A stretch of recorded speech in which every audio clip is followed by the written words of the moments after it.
Howdy howdy, this is Mr. Potter.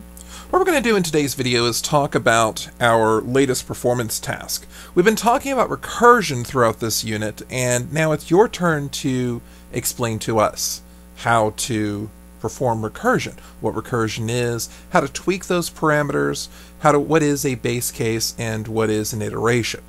So you're going to actually be going through this process, capturing the explanation. So you're going to have a program already set up. You're going to be explaining your program using the highlighting tips that we've talked about, and you're going to be tweaking some of the parameters to talk about how changing those parameters change the program. So I'm going to jump over to sculpt.org, the website where we've been doing all of our Python programming. And I've got up here some code. This is actually the code for our Chisaro cipher that we were talking about before. So I've defined Chisaro. This comes straight from the quiz that we've written. So I've got my code here, but what you're going to have to do is record a video where you talk about what is the base case here. Here our base case is when we get our step to 0. In the case of step equal to 0, we just move forward the indicated length. But if I'm not at my base case, if I'm reaching my iteration is where I get closer to my base case. And in this case, the iteration here for our Chisaro program is exactly the same as it was for our Sierpinski's triangle, exactly the same as it was for the other recursive that we've done, where we have to bring our length down some factor, and we have to adjust our step down by 1. The thing that made the Chisaro cipher a little bit different is the angle had to be so steep. Rather than being 60 degrees like it was for the Koch curve, we actually ended up being 85, so that in our graph it actually looks more like a spike. And what I've done here is I've actually done it 4 times. I've set up a loop so we can see this actually making a square, and so we can see why this is called the torn paper fractal, because it looks like I've taken a square sheet of paper and I've torn it at each of these midpoints, and then each of these remaining midpoints get torn as well, and I end up with this shredded piece of paper. What you're going to have to do is you're going to be recording videos. And we've talked about how to do this using the screen capture program, the Screencastify. And if you don't remember how to do that, if you don't remember how to download that, you can look at the performance task too. I've got a link down in the description for that. But what this is going to do is you're going to be recording something for our Screencastify. You've got this nice arrow that'll show exactly what you're talking about. So you can go up here and say, this right here, this is my base case. And of course you can put comments in here to indicate your base case. You can put comments in here to indicate that you're talking about your iteration. And you can talk about how you're using the recursion.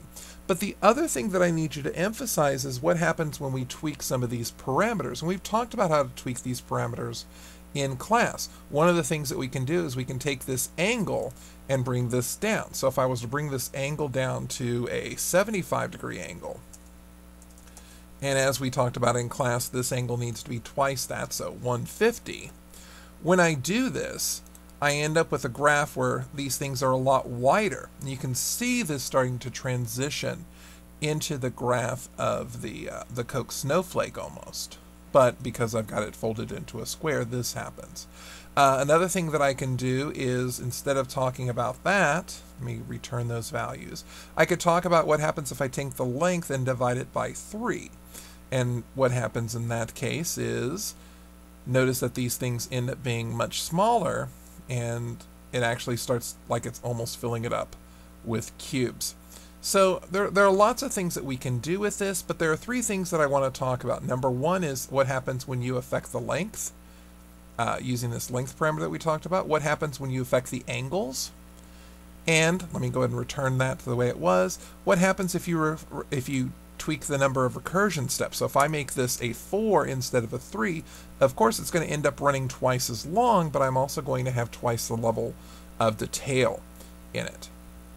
And so you're going to be addressing these things in your video. And then of course when you're done recording, you stop the Screencastify and it takes care of it. But there's one other thing that you're going to be doing with this video. So getting to the other thing that you're going to need to do on your task, you'll notice that I've uploaded a video here, so I'm going to hit Edit. And then one of the options is Subtitles and Closed Captioning, so I'm going to click this button. And then I've got an option here to add new subtitles or closed captionings, and I'm going to choose English. And what's really nice is this option here to transcribe and audio sync. So I'm going to click this option to transcribe and audio sync, and it's going to give me an option to play this video, and I'll be able to type everything that's spoken. Every time that I type, though, it will pause. And if I need to, I can always rewind back 5 seconds, or I can use Shift left arrow to do that. So I'll show you how that's going to work. So, howdy. Howdy, this is Mr. Potter. And then I wait. What we're going to do in today's video is talk about our latest performance task. And so what we're going to Actually, I'm going to pause that. So what you're going to do is you're going to need to put in a video transcript of everything that you say so that you have closed captioning. Now, those of y'all that don't have access to a mic at home, this is your opportunity to talk about what's going in here. And then you can go down here to set timings to make sure that it actually says what it needs to say when it needs to say it. So I can go over here to set timings. And so we'll do the English set timings here. So it says subtitle timings are being set, check back soon.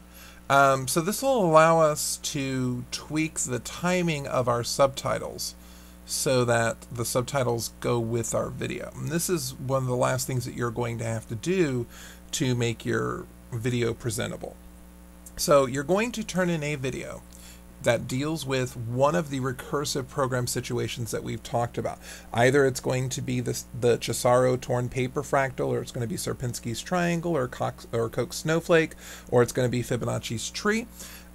You're going to talk about the recursive part of it, the base case and the iteration. You're going to talk about what happens when you tweak the parameters for length, angle, and also your step parameter to talk about what the different levels look like. And then the video that you upload to YouTube is going to need subtitles. So your teacher's going to give you a due date for this, and you're going to email your teacher a link to your video. Please remember to set your video to public. I had about half the students last time forget to set their video to public when they sent me the link, and I couldn't watch it. So that's what you're going to be turning into your 5th performance task. So once again, this is Mr. Potter. Thank you for watching. Have a great day.